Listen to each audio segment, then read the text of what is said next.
अयोध्या शोध संस्थान ने अर्थात उत्तर प्रदेश सरकार ने मंदिर के मॉडल पर एक डाक टिकट जारी कराया है 5 रुपया मूल्य का। आप सब लोगों को अयोध्या शोध संस्थान या हमारे से प्राप्त हो सकेगा। मैंने पूछा था, पता लगा है 15 लाख डाक टिकट जारी हुए हैं माननीय प्रधानमंत्री जी। और एक दूसरा कवर है, संसार में यूरोप में जहाँ जहाँ भगवान राम की उपासना होती रही उनके स्वरूपों पर एक कवर भी उन्होंने जारी किया है। 5 लाख डाक टिकट छपेंगे।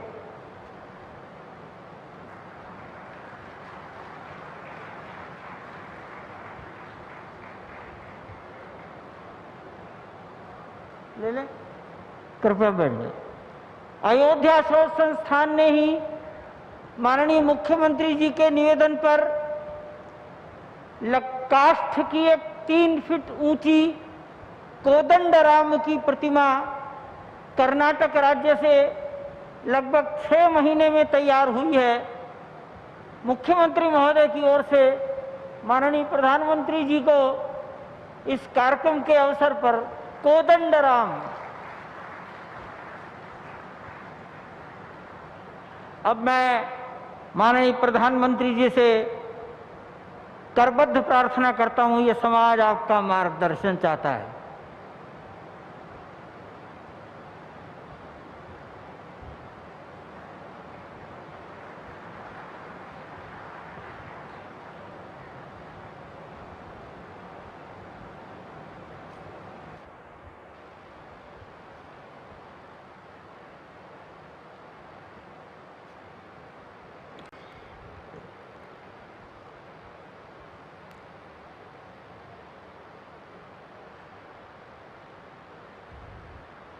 पहले मेरे साथ प्रभु राम जी को, माता जानकी को जरा याद कर लें, उसके बाद ही मैं अपनी बात को आगे बढ़ाऊंगा। सियावर रामचंद्र की, सियावर रामचंद्र की जय। सिया राम, जय सिया राम। आज ये जयघोष सिर्फ सियाराम की नगरी में ही नहीं सुनाई दे रहा, बल्कि इसकी गूंज पूरे विश्व भर में है। सभी देशवासियों को और विश्व भर में फैले करोड़ों करोड़ों भारत भक्तों को, राम भक्तों को आज के इस पवित्र अवसर पर कोटि कोटि बधाई।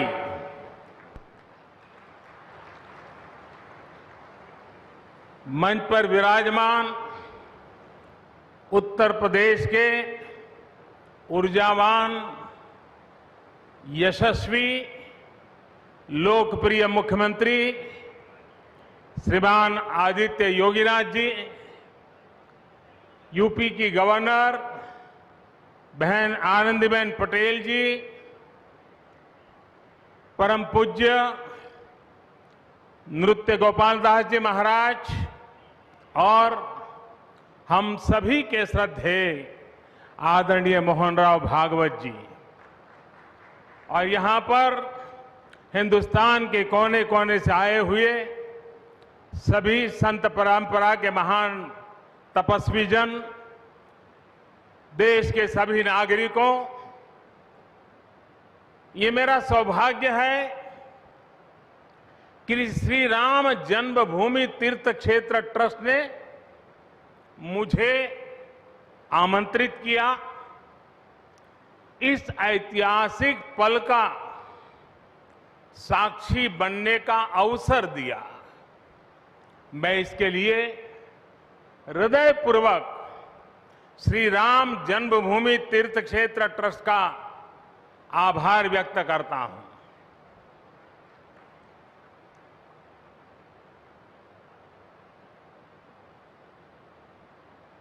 और आना बड़ा स्वाभाविक भी था, क्योंकि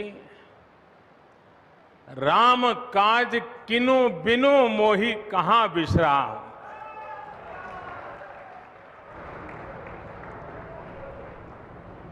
भारत आज भगवान भास्कर के सानिध्य में सरयू के किनारे एक स्वर्णिम अध्याय रच रहा है। कन्याकुमारी से क्षीर भवानी तक महानुभावों बरसों से टाट और टेंट के नीचे रहे हमारे रामलला के लिए अब एक भव्य मंदिर का निर्माण होगा। टूटना और फिर उठ खड़ा होना सदियों से चल रहे उस उत्कंठ इच्छा, उस भावना का प्रतीक है। ठीक उसी तरह राम मंदिर के लिए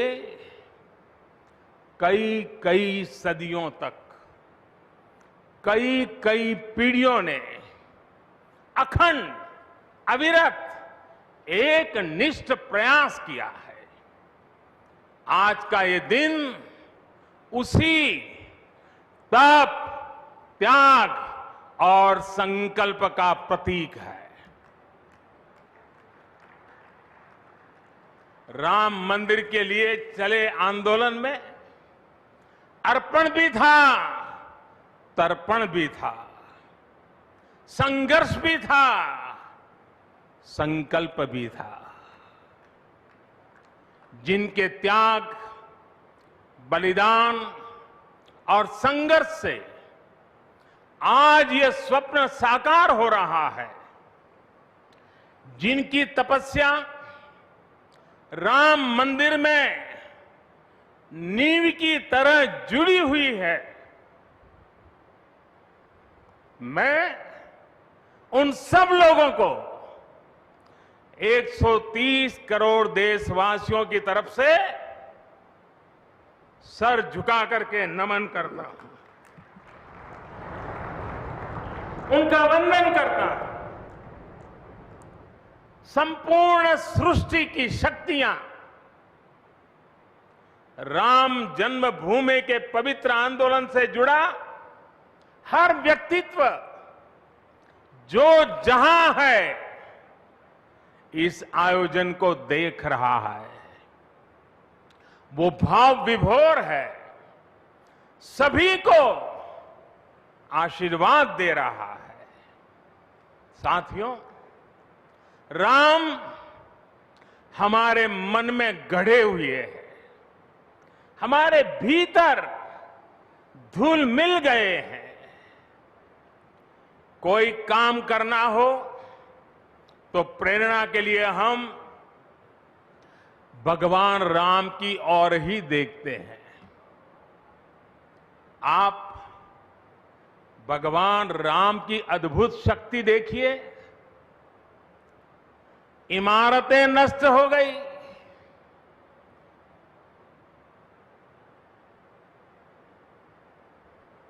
क्या कुछ नहीं हुआ? अस्तित्व मिटाने का हर कोई प्रयास हुआ, बहुत हुआ, लेकिन भूमि पूजन हुआ है। यहां आने से पहले मैंने हनुमानगढ़ी का दर्शन किया। राम के सब काम हनुमान ही तो करते हैं। राम के आदर्शों की कलयुग में रक्षा करने की जिम्मेदारी भी हनुमान जी की ही है। हनुमान जी के आशीर्वाद से श्री राम मंदिर भूमि पूजन का आयोजन शुरू हुआ है। साथियों, श्री राम का मंदिर हमारी संस्कृति का आधुनिक प्रतीक बनेगा। और मैं जानबूझ करके आधुनिक शब्द का प्रयोग कर रहा हूं। हमारी शाश्वत आस्था का प्रतीक बनेगा, हमारी राष्ट्रीय भावना का प्रतीक बनेगा। और यह मंदिर करोड़ों करोड़ लोगों की सामूहिक संकल्प शक्ति का भी प्रतीक बनेगा। यह मंदिर आने वाली पीढ़ियों को आस्था, श्रद्धा और संकल्प की प्रेरणा देता रहेगा। इस मंदिर के बनने के बाद अयोध्या की सिर्फ भव्यता ही नहीं बढ़ेगी, इस क्षेत्र का पूरा अर्थतंत्र भी बदल जाएगा। यहां हर क्षेत्र में नए अवसर बनेंगे, हर क्षेत्र में अवसर बढ़ेंगे। सोचिए, पूरी दुनिया से लोग यहां आएंगे, पूरी दुनिया प्रभु राम और माता जानकी का दर्शन करने आएगी। कितना कुछ बदल जाएगा यहां। साथियों, राम मंदिर के निर्माण की ये प्रक्रिया राष्ट्र को जोड़ने का उपक्रम है। श्री राम के काम में मर्यादा का जैसा उदाहरण प्रस्तुत किया जाना चाहिए, देश ने वैसा ही उदाहरण प्रस्तुत किया है। इसी मर्यादा का अनुभव हमने तब भी किया था जब माननीय सर्वोच्च न्यायालय ने अपना ऐतिहासिक फैसला सुनाया था। हमने तब भी देखा था कि कैसे सभी देश राज स्थापना के निमित्त बने।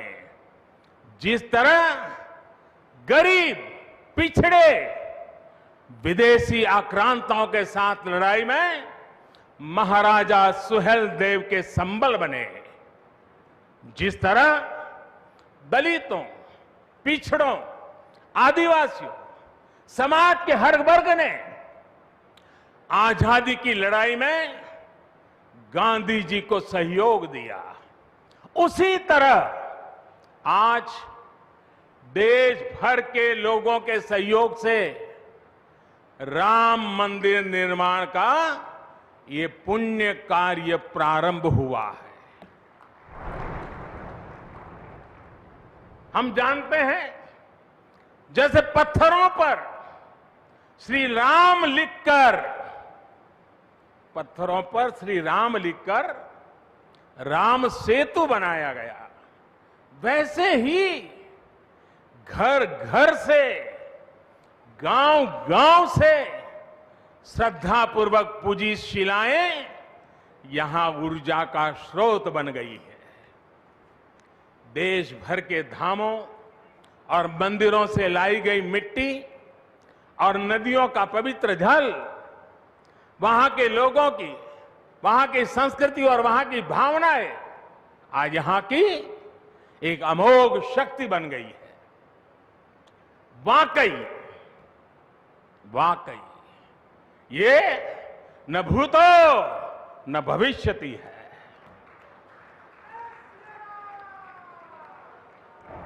भारत की आस्था, भारत के लोगों की सामूहिकता और इस सामूहिकता की अमोघ शक्ति पूरी दुनिया के लिए अध्ययन का विषय है, शोध का विषय है। साथियों, श्री रामचंद्र को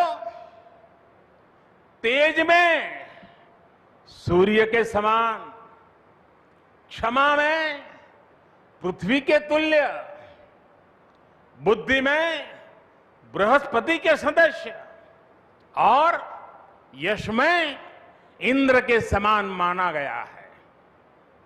श्री राम का चरित्र सबसे अधिक जिस केंद्र बिंदु पर घूमता है वो है सत्य पर अड़िग रहना। इसलिए ही श्री राम संपूर्ण है। इसलिए ही वो हजारों वर्षों से भारत के लिए प्रकाश स्तंभ बने हुए हैं। श्री राम ने सामाजिक समरसता को अपने शासन की आधारशिला बनाया था।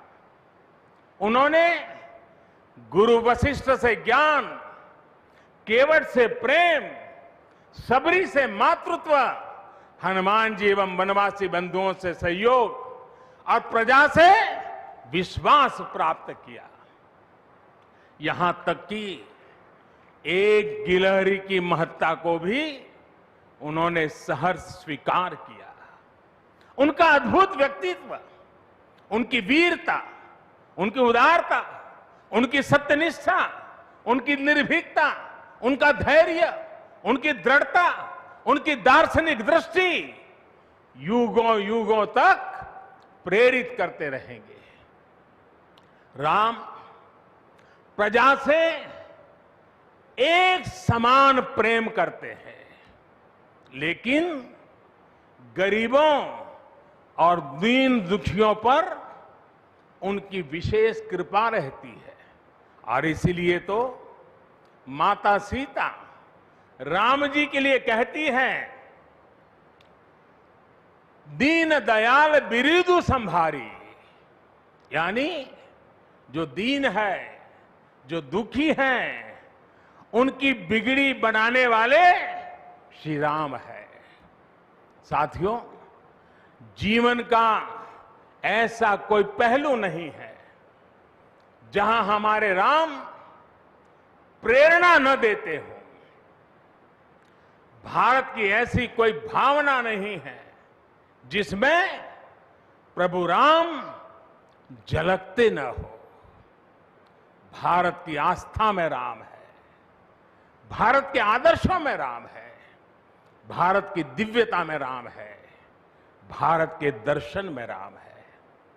हजारों साल पहले वाल्मीकि रामायण, जो राम प्राचीन भारत का प्रदर्शन कर रहे थे, जो राम मध्य युग में तुलसी, कबीर और नानक के जरिए भारत को बल दे रहे थे, वही राम आजादी की लड़ाई के समय बापू के भजनों में अहिंसा और सत्याग्रह के शक्ति बनकर मौजूद थे। तुलसी के राम सगुण राम है, तो नानक और कबीर के राम निर्गुण राम है। भगवान बुद्ध भी राम से जुड़े हैं, तो सदियों से ये अयोध्या नगरी जैन धर्म की आस्था का भी केंद्र रहा है। राम की यही सर्वव्यापकता भारत की विविधता में एकता का जीवन चरित्र है। तमिल में कंब रामायण, तो तेलुगु में रघुनाथ और रंगनाथ रामायण है। उड़िया में रुईपात कातेड़पदी रामायण है, तो कन्नड़ा में कुमुदेंदु रामायण है। आप कश्मीर जाएंगे तो आपको रामावतार चरित मिलेगा, मलयालम में रामचरितम मिलेगी, बांग्ला में कृतिवास रामायण है, तो गुरु गोविंद सिंह जी ने तो खुद गोविंद रामायण लिखी है। अलग अलग रामायणों में अलग अलग जगहों पर राम भिन्न भिन्न रूपों में मिलेंगे, लेकिन राम सब जगह हैं, राम सबके हैं। इसलिए राम भारत की अनेकता में एक तरह के सूत्र है।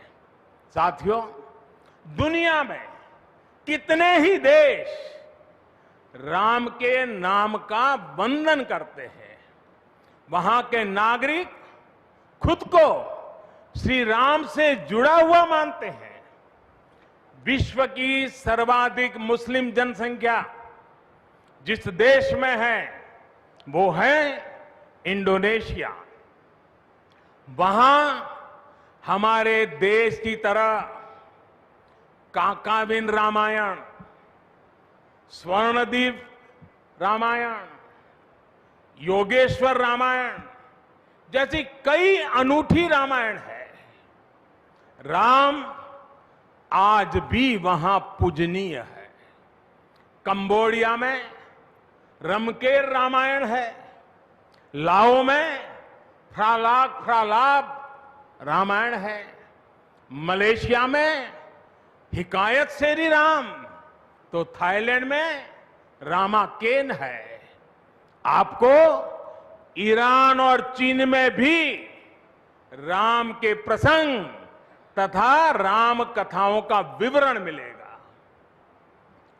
श्रीलंका में रामायण की कथा जानकी हरण के नाम सुनाई जाती है और नेपाल का तो राम से आत्मीय संबंध माता जानकी से जुड़ा है।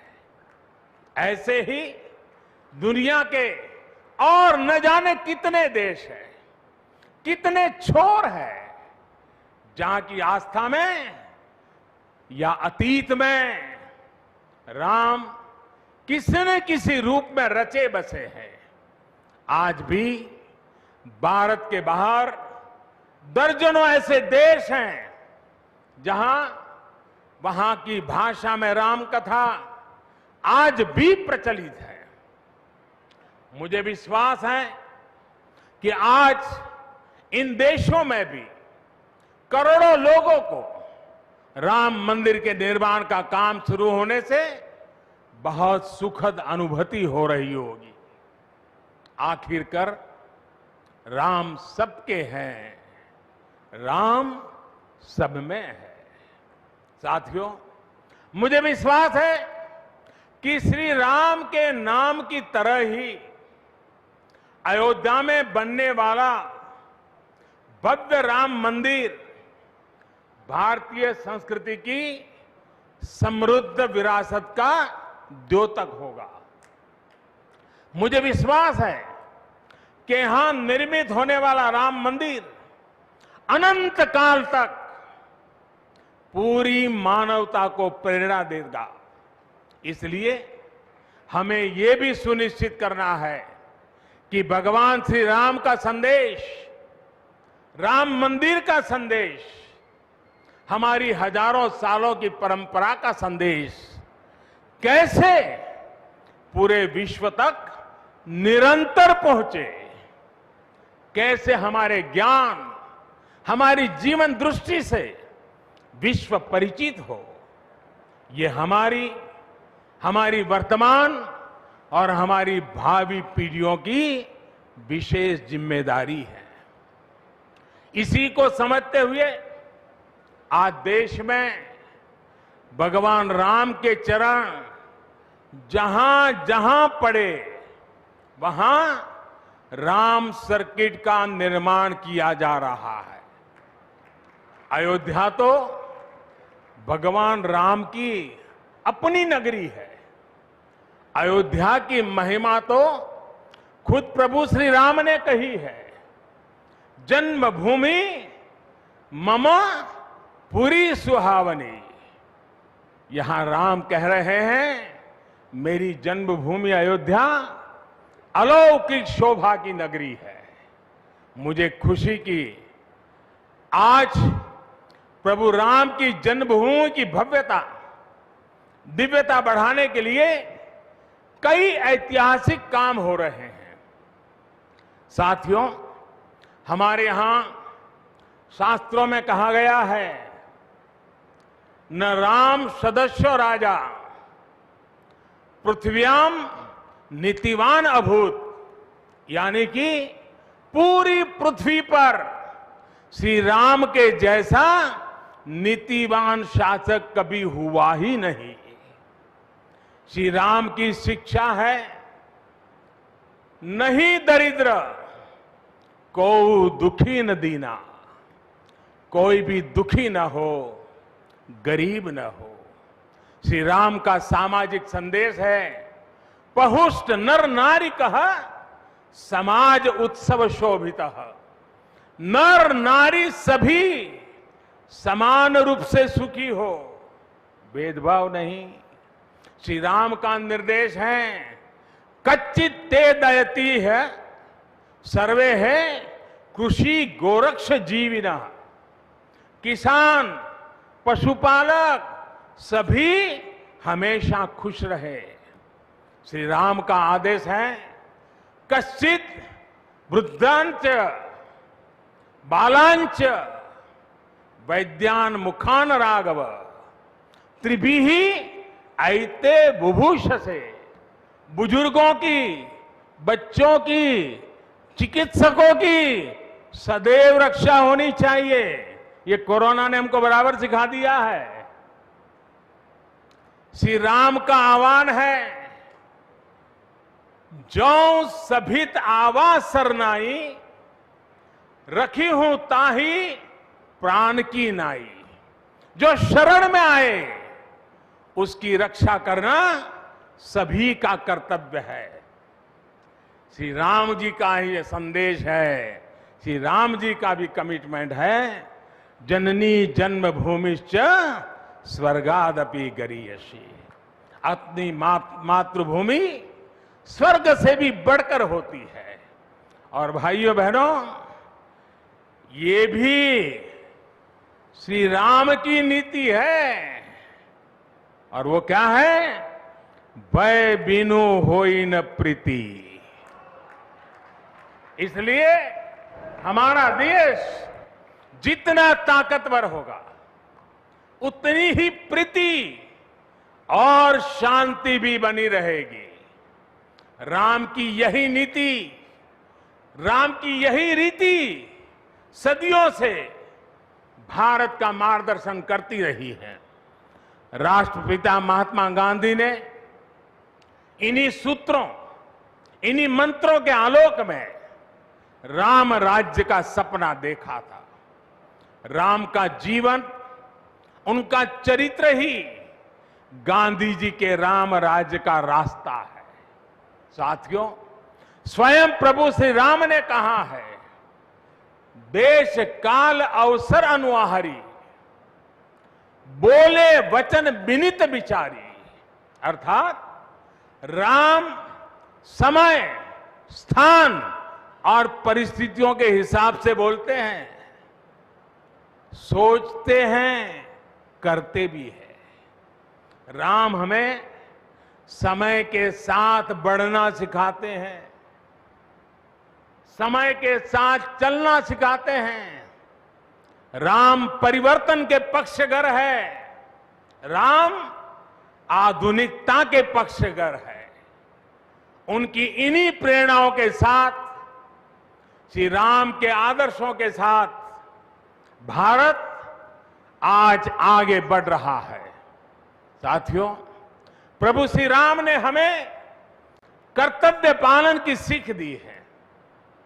अपने कर्तव्यों को कैसे निभाएं, इसकी सीख दी है। उन्होंने हमें विरोध से निकलकर बोध और शोध का मार्ग दिखाया है।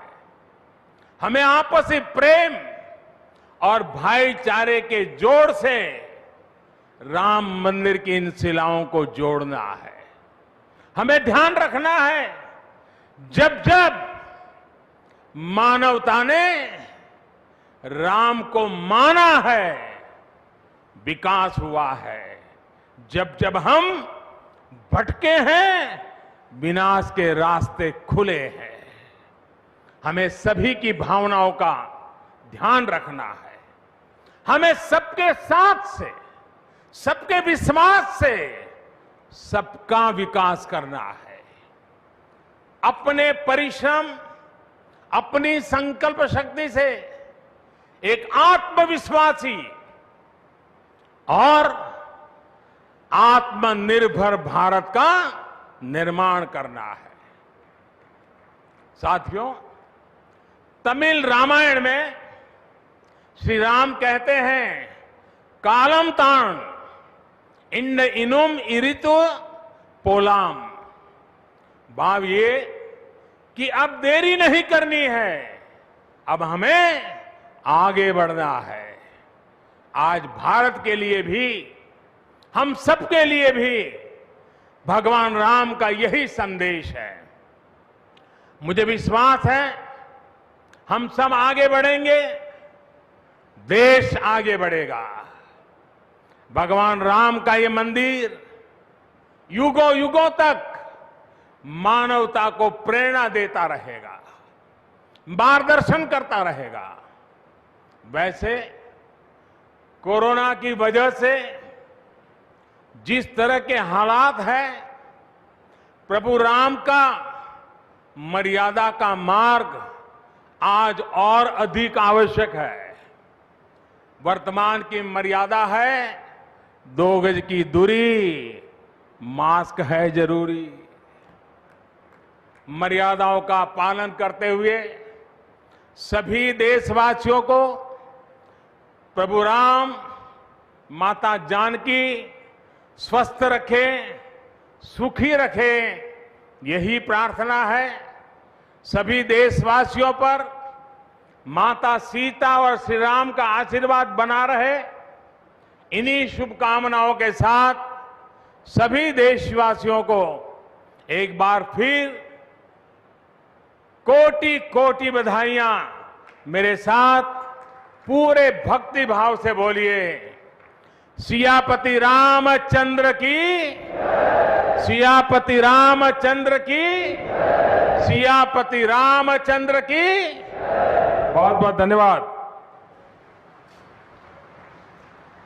हम अपने माननीय प्रधानमंत्री जी के प्रति विनम्रता पूर्वक आभार व्यक्त करते हैं हम सब लोग।